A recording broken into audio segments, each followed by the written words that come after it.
Good afternoon, everyone. Welcome to another Amazon live webinar. My name is Jun Liang. Once again, I'm the trainer here in the Amazon Seller Education team. All right, so today's session is really more to help you to understand what you need to prepare before getting your listing up and running. So yesterday I did a webinar on the registration. All right, so I do see a lot of the sign up registration during the form that most of you selected that you are interested in selling but do not have an account yet, right? Or you could already have an account but not yet created a listing. All right, so I think today's session will be a good one for you to know what are the things that you can prepare before you actually start, creating your first listing. All right, so I will go right through in. So hopefully we have more time for the Q&A. Okay, some important notice. You can take a quick read on this. All right, just to share that what we share for you with you is confidential and proprietary. Now, any recommendation is something you need to take in your due diligence to make sure that it applies to your business. All right, it is more for you for informational purpose. All right.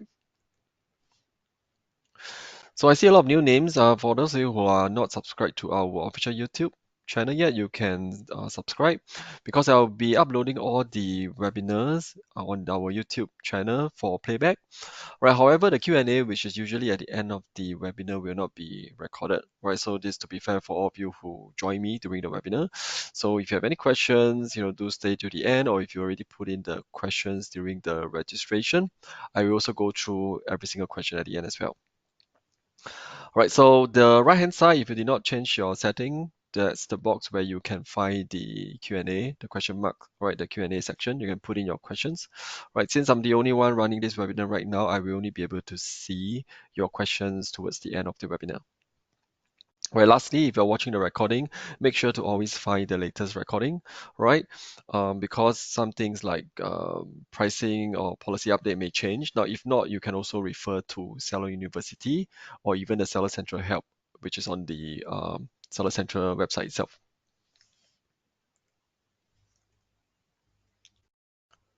Right, so to share, this is the team I'm in, Seller Education, and then what you're attending right now is live webinar. We have a couple of webinars every month, every week. All right, and also I would say the other resource that is very useful will be Seller University, where you can get access to it on your Seller Central account. And then even though if you don't have an account, you can also go to the Seller University public facing page to get more resources, or even the YouTube channel to get the short videos that we have prepared for you to help you get started.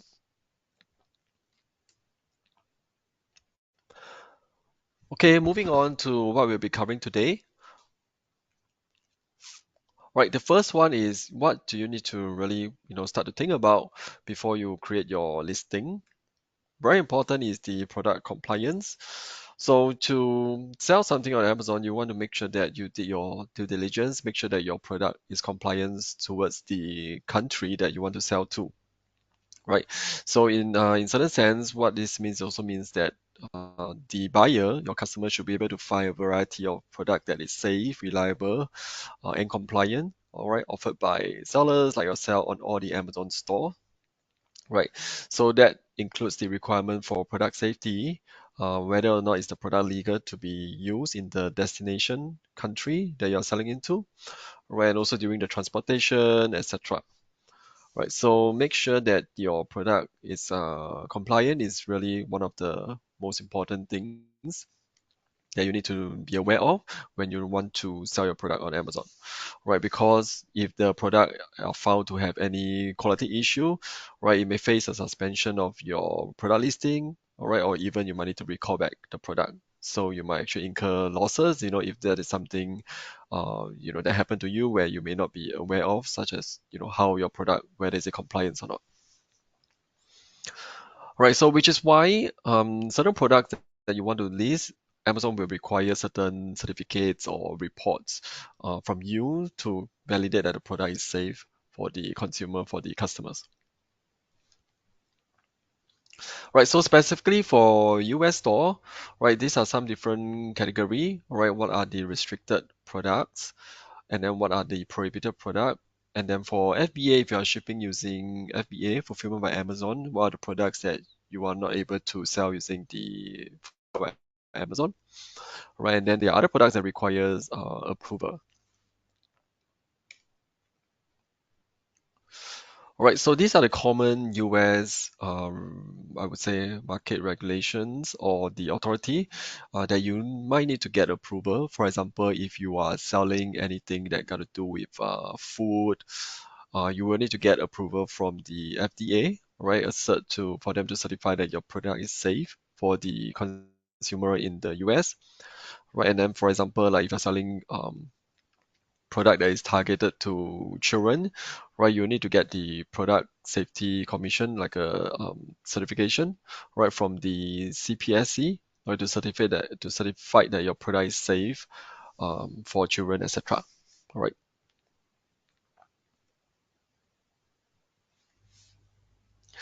Okay, the other one you want to be aware of is what we call the identifier, the product ID.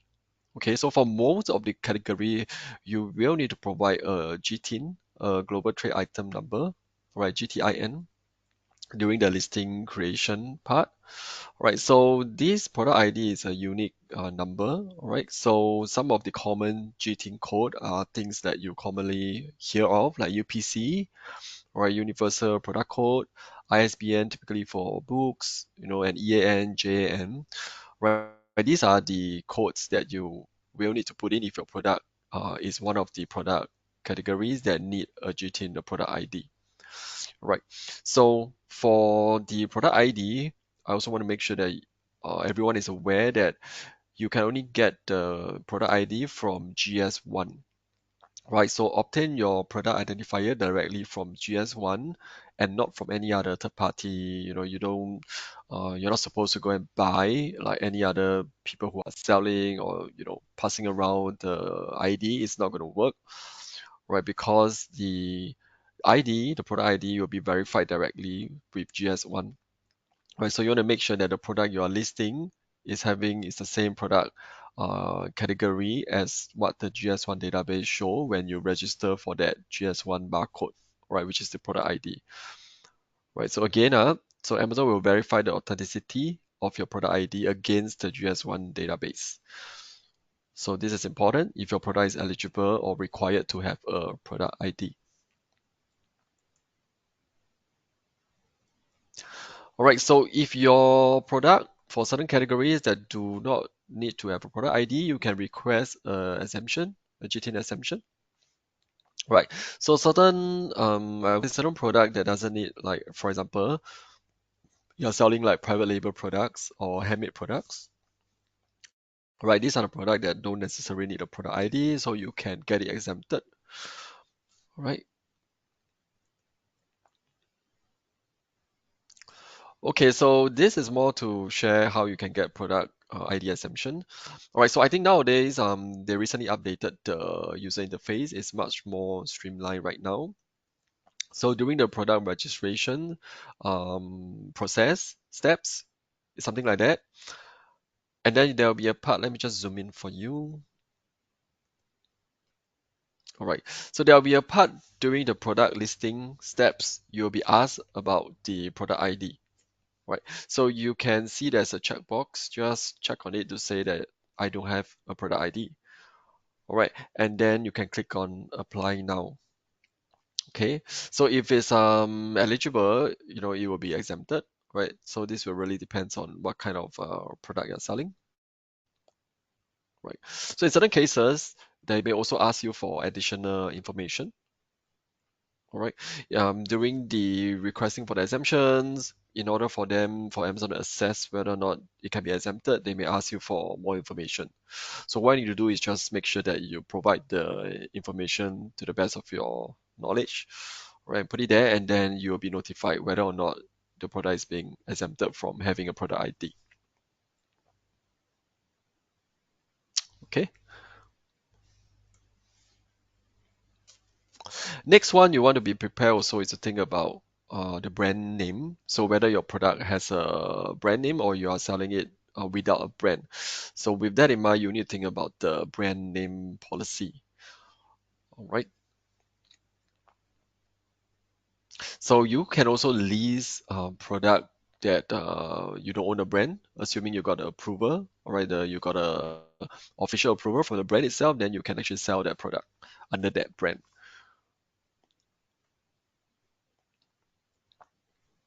Okay, so what is considered a brand in the Amazon terms? All right.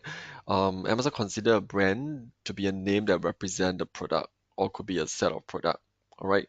And then the products share the same product from the same brand share a common name, logo, or other identifying mark that appear on the product itself or its packaging. Okay. So non-branded product will be product that doesn't belong to any brand. So in this case, during the listing steps, when you select that your product do not have a brand, it will automatically be listed as a generic brand under the brand name. It will show as generic.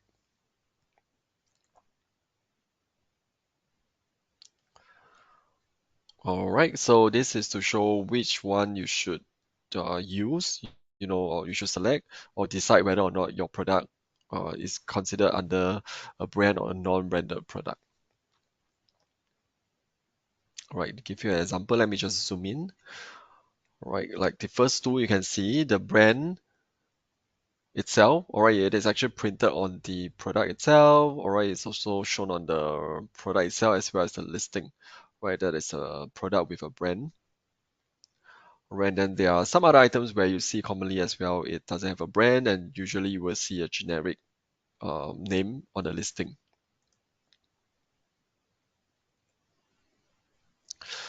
All right, so this flow here, over here, you can see, all right, is the product itself clearly branded. All right, so there will be times you might encounter some error code that pop up. All right, so there are certain cases which I will share with you on the next slide. All right, so if you put a brand name there, right, and then you realize it doesn't work, then you may have some error code sometimes. All right, so these are the common error code. If you see it, right, it could be means that your brand is not compliant with the brand name policy, or Amazon needs to approve the brand for you to use it before you can use the brand name in your product listing. So if you think that you really are authorized to use the brand name and yet it's not going through, then you can actually reach out to the seller selling partner support, the SPS team, to get it checked for you. So when you reach out, make sure you have all this information ready on hand. All right, the name of the brand, etc. Right, what is the product you're selling, the packaging, and everything. Right, so if you're using a batch upload to create your listing, then you might want to also give them your batch ID report. I mean the batch ID of the template that you use as well.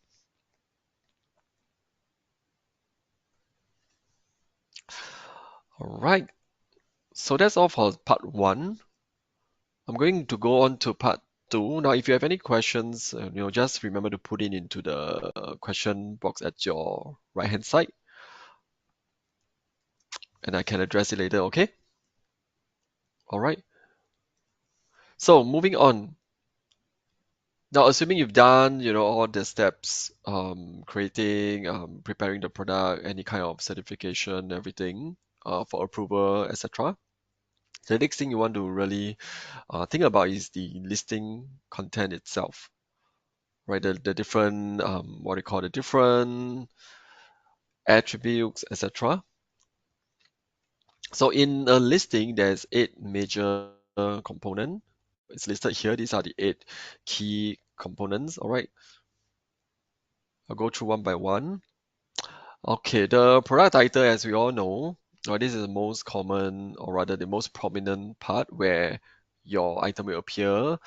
This product title will appear on the search results and then even on mobile, on desktop as well, right? So on how to create a good listing title, that is covered in my other webinars where I will share in the next few webinars, right? But for now, you need to be aware, these are some of the key elements on a listing that you actually have control in.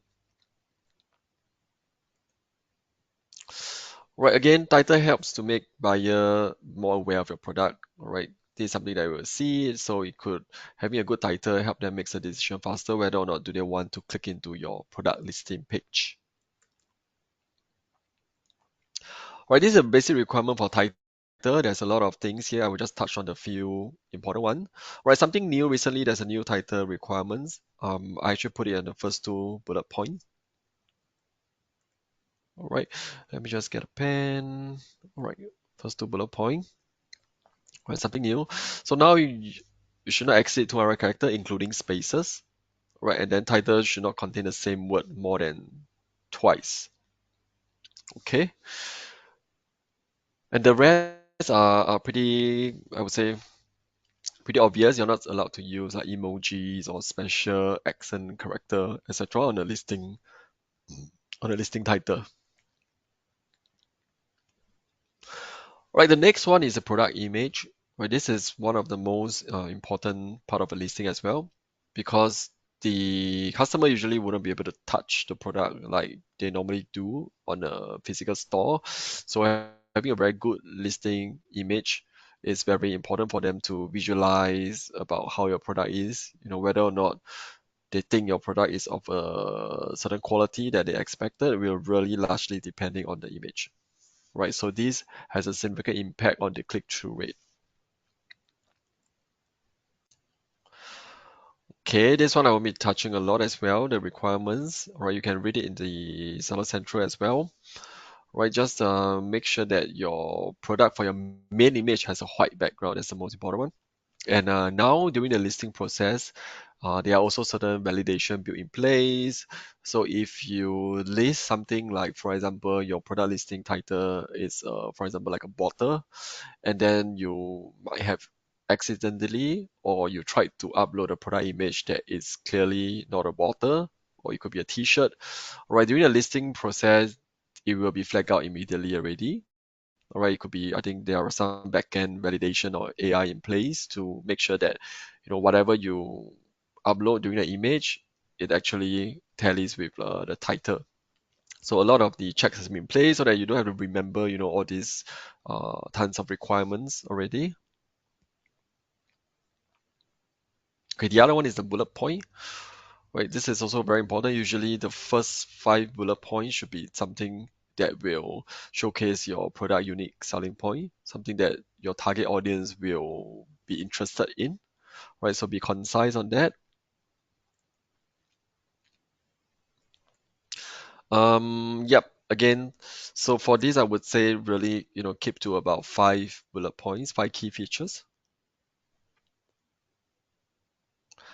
Right, the next one is the brand name. All right, this is the part that I was sharing earlier on that your brand will appear. All right, if your product do not have a brand, it will appear as generic. Right, so if your product does have a brand, it's very important because the brand will give the confidence, to your target audience of your brand perception. Yeah. The next one, the product description. This is more of a, I would say, the description to further explain or make your product stand out over here with some good copywriting skill to supplement the bullet point, right? There's no point actually repeating what is already in the bullet point in the product description, right? So this is something to complement the bullet point. Right, and key things to note is you're not allowed to put things like, other forms of like email address or URL in the product descriptions or to direct, your audience or your seller to another listing or whatsoever. Right.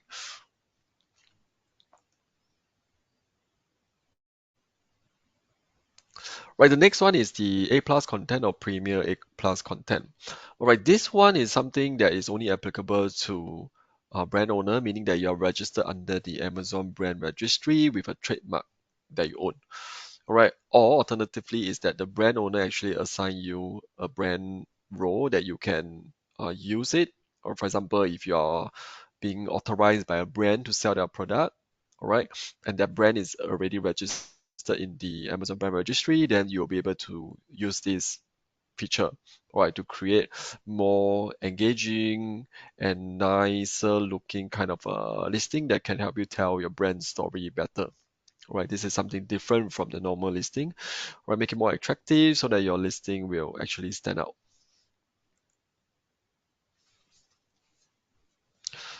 All right, again, I won't go through this long text, all right? Something that you need to be aware of is, during the A plus content creation, if anything that is not correctly, like your wrong dimension of images, you'll be flagged out immediately, actually.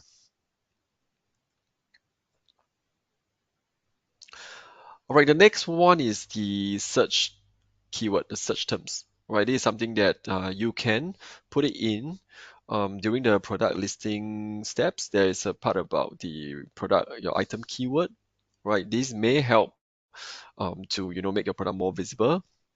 Right, when people start to search for your product.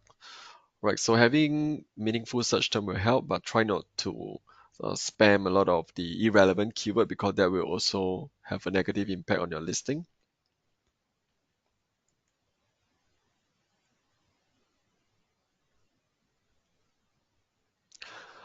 All right, the last one should be the browse node. All right, the browse node is typically what we call like a product category, like a browse node. All right, a main category, drive into subcategory, and a subcategory like a tree node, child node, that kind of thing. Right, but to put it more simply, I feel that it's more like a way. All right, so if you have the right browse node, you will have the right attribute that you can put in the listing. All right, what all this translate to the end is how your target audience can find your product. All right, you appear as over here, like you can see.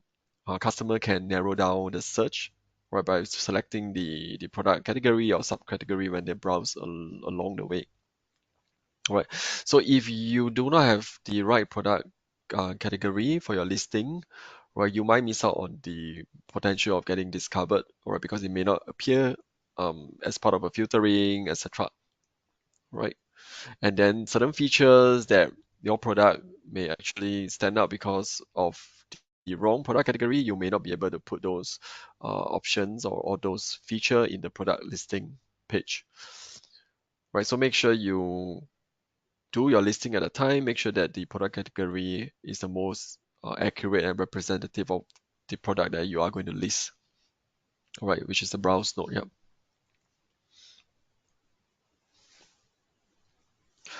Right, so all in all, we also try to determine what we call the listing completeness.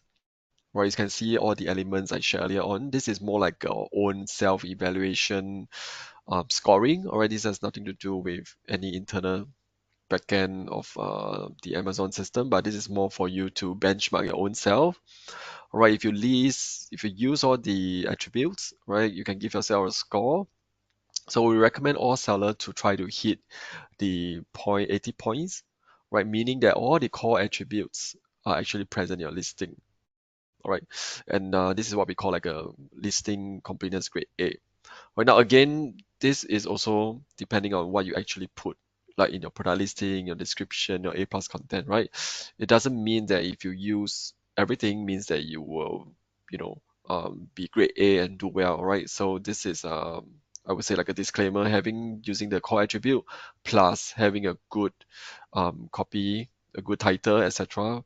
is something that you need to view it as a whole in order to get a good listing, not just the using of the attribute itself.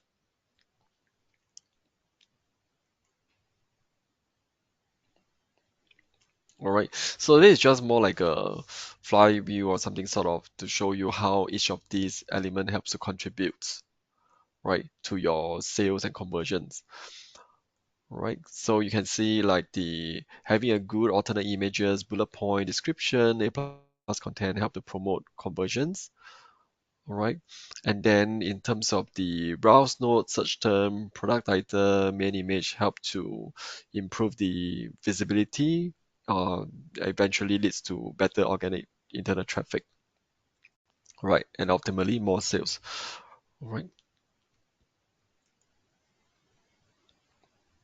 Okay, lastly, some internal data that we do see over here is that the order value comparison here, those with a complete listing of A grade typically do better than those with grade B to E kind of listing grading, right? So obviously having more of the core elements plus optimize all your copywriting, all your listing title, bullet point description will be very helpful in terms of getting more sales.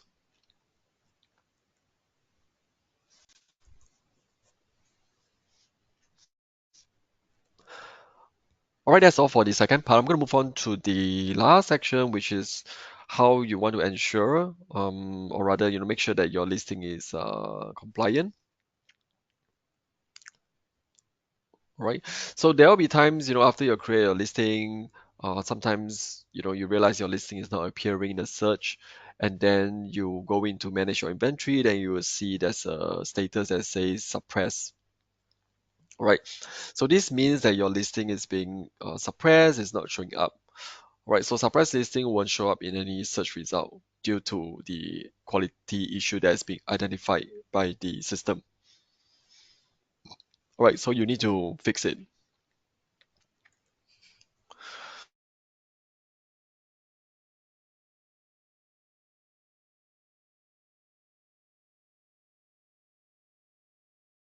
So usually, most of the time, the causes may be like these, right? You could have a image that is not, or the bullet points is not compliant, all right, etc. So, or you could have a product ID that is not valid, right? Certain cases like this will cause your listing to be suppressed. Right, then there are some other cases whereby specifically in like listing for shoes, if you have certain values that is missing, all right, you will also get suppressed, right? So you might be thinking, how come all these validations will be done at the listing stage, right? There are certain cases I would share is that sometimes if you're more advanced, you use API to create your listings. Yeah, those are the cases where the listing will be pushed through. Then after that, it will show up the listing is suppressed due to the missing value, etc. All right, and there could also be sometimes whereby you change your product category a browse node, and then initially the listing was already approved, but because of due to the change of the browse node, certain attribute became active, and it wasn't around during the initial creation, which is why it was empty. That's why it got flagged that it has a missing value, something like that. Right. So as much as possible, at the product listing process, most of this will be validated during your listing creation so that um, it will not be able to list if those compulsory fields are not filled up. But there will be some chances where, you know, missing fields because of certain changes, like I mentioned earlier on. All right, so these are some of the image issues. Yeah. Okay, to end it off, just to share with you some example. Right, so for example, this is the showing, on the top is a non-compliant one and on the bottom is the compliant one for the main image. Right, so all your main image has to have a white background. Right, you cannot have like a shadow or some background on the table, that kind of stuff. Right, this is for the main image. Okay, so your alternate image can be more creative. Yeah, but the main image, the one that appear as the first image, right, must have a white background. All right. Again, this is similarly for the main image. Right. The bottom row is a compliant one. The top one is not compliant. All right.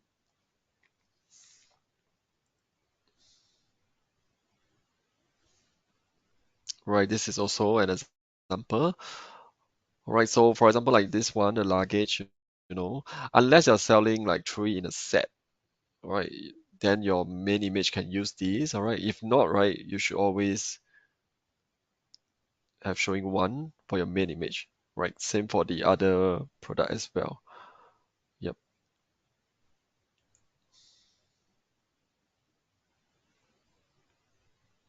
Right, some other example. So you can only use like models, only for apparel product category, right? If not, you have to keep to the item itself without any model or people holding the stuff. Yeah.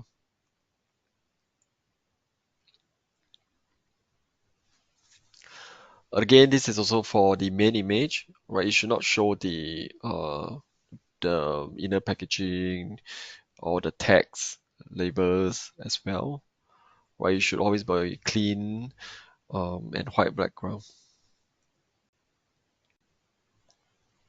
right? Similarly, this one, right? You should not put products that you are not selling on your main image, right? Although, for example, like this bag can hold a lot of stuff, cable, etc., right? It should not be in the main image, right? Because you're not selling the phone or the cable, right? Right, but it can be in your alternative images, or if you're trying to show what kind of product you can put in this bag, or you can put in your alternative image, but not in the main image.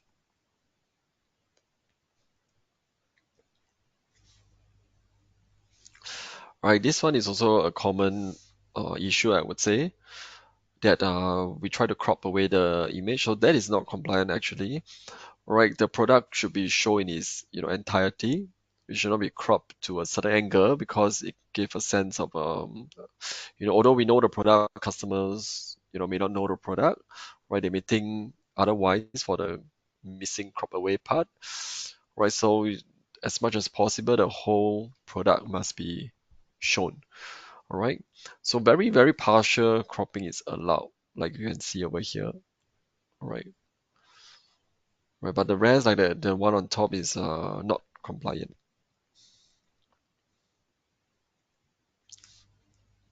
All right, key takeaway here to understand today, what you need to be aware of creating a listing. There's a lot to think about, all right?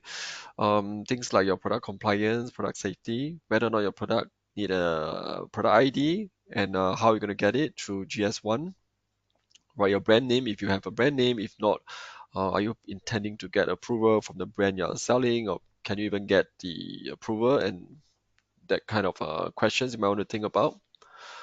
And the component of a complete listing and some of the non-compliant example and how you should try to avoid getting your listing suppressed and then kind of fix it.